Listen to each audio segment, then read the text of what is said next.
people are about to spend money on the Avata 360 based on hype, not fact. So I took everything we actually know about the Avata 360 and the Antigravity A1 and put them head to head into 3 different categories. So by the end of this video, you'll know if you should wait or if you should just go ahead and buy the Antigravity A1. So when we put these 2 drones head to head, we need to know exactly what is fact and what is just hype or what's just fluff. Right now, we know a whole list of stuff about the A1. So here's the specs for the A1 right now because it's a drone that's already been released. It's on the market. You can buy it today. The Avata 360, here's the specs for that. Much, much shorter. And that's just because we don't know that much about the drone because they have chosen not to release all these, the major features and the resolution and the modes, all these other things that DJI won't release until the 26th. So right there, you already have a little bit of mystery. The A1 does a certain resolution, does 8K, 360, all these other modes, and the Avata probably is gonna shoot in 8K. We know based on a lot of the hands-on videos from YouTube that obviously it's 360. It's got some downward and forward sensors. You can use it with single lens mode, but that's about it. We still don't know what type of sensor it's got. We don't know any other additional video modes, how heavy the drone's gonna be, if it's gonna be 249 grams or above that. We don't know what the flight times are. We don't know if it's gonna have internal storage. We can assume it does, but we don't know if it does or how much it has.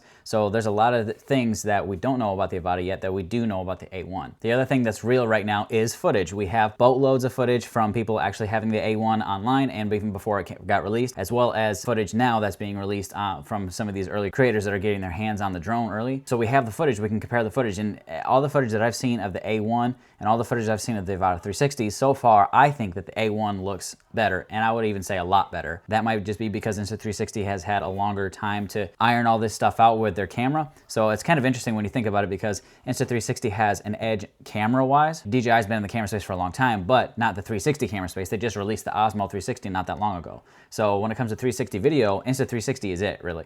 But when it comes to drones, DJI is it. So Insta360 is stepping in this space where their camera resolution is going to look really, really nice, but the drone might have some shortcomings. It might not perform as well or whatever it might be, whereas DJI has long-standing trust with the market with drones, but not necessarily 360 video and the quality and the resolution and the editing features and all the stuff that comes behind it. But like I said, what we do know, what is real is video footage, and so far I think that the A1, the video footage looks better so far. Now when you look at both drones, it is easy to put these 2 drones head to head right now because they do have a lot of similarities. First of all, they're both like a smart drone, so there's essentially just like a camera in the sky that'll just hover there if you would like it to, and then you can move it around with your controller or whatever, and you can get really cool footage and photos and all these other things. So they're both, the same in that aspect. They both use and utilize like the FPV style goggles that you can use to fly. They both obviously have 360 cameras, which is probably the biggest comparison right now where people are saying, oh, this is gonna be right up against the A1. They both have a motion controller, which is supposed to make flying easier and more intuitive and all these things so they can get the drone into hands of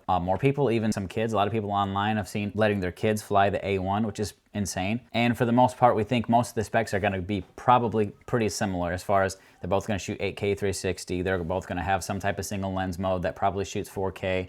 They'll both have some type of slow motion. So that brings us to our differences. So first of all, if you look at both of the drones, they do have some pretty substantial differences. If you look at the Antigravity A1, it's more of a traditional DJI style drone. It'll fly the same, it looks the same. It's not really geared towards like the FPV community, right? It's not gonna be something that you're gonna be put on a set of goggles and you're gonna fly it like you would like a Cinewhoop, or it's not gonna fly the same as a FPV racing style drone would, where you have full manual acro mode. Whereas the Avata 360 is coming from a line that prides itself in being like a beginner FPV style race drone, like a Cinewhoop style, where you can go into full manual mode and do flips and all those other things. The A1's not gonna be able to do those things. And because of that, the Avata utilizes a regular RC controller as well, not just the motion controller that looks like, like you're flying a cockpit of a flight simulator or something like that. Whereas the A1 only has that, unless I'm wrong, and if I am wrong and you know I'm wrong, put it in the comments below.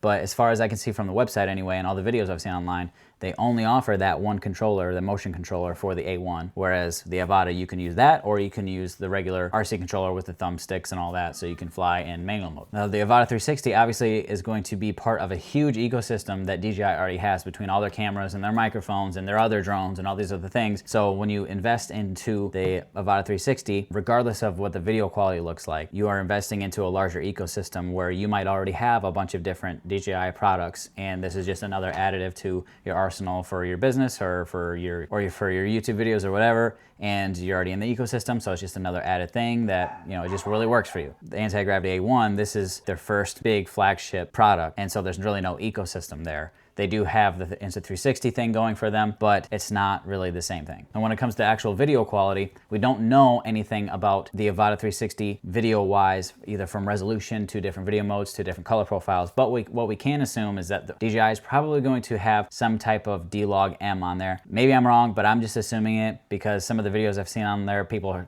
constantly talking about color grading, and why would they talk about that unless you could shoot in a log profile. And as well as sensor size that's rumored is a 1/1.1 inch, which I think is the same exact size as the DJI Action 6. I think I'm pretty sure about that, and that also has, you know, D-Log M on it. So why not, right?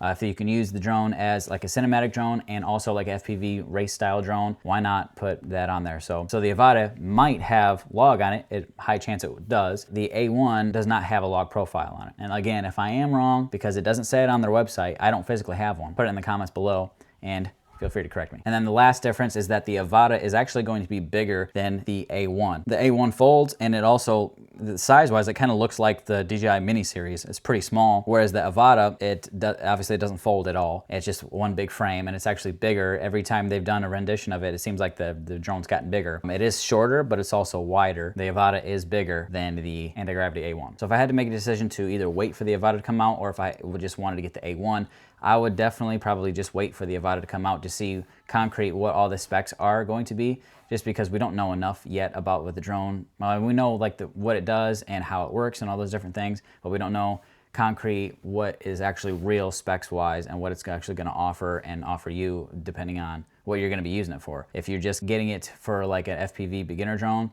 I don't even know if it's going to be good for that based on the size and everything. And I've seen some comments online saying people don't like how big it's going to be because it's not really like, it's like a Cinewhoop drone, but not Cinewhoop size because it's so big. So at the end of the day, it's going to depend on what you want these drones for. But I would say just wait for the March 26th release date of the Avata 360. So that way you can just compare each drone side by side with concrete specs and see what you think is going to be better for you. And also see what the final video resolution is going to be and what it looks like on the Avata, because we do have some comparing footage, but most of that footage I think is like pre-production value. And maybe it's not, but if I'm just comparing video to video, the A1 wins. We just don't know enough yet. So I would advise just wait for the 360 to come out and then make your decision. So if you made it to this point in the video, click here to see my reaction to the Avata 360, and I'll see you guys in the next video.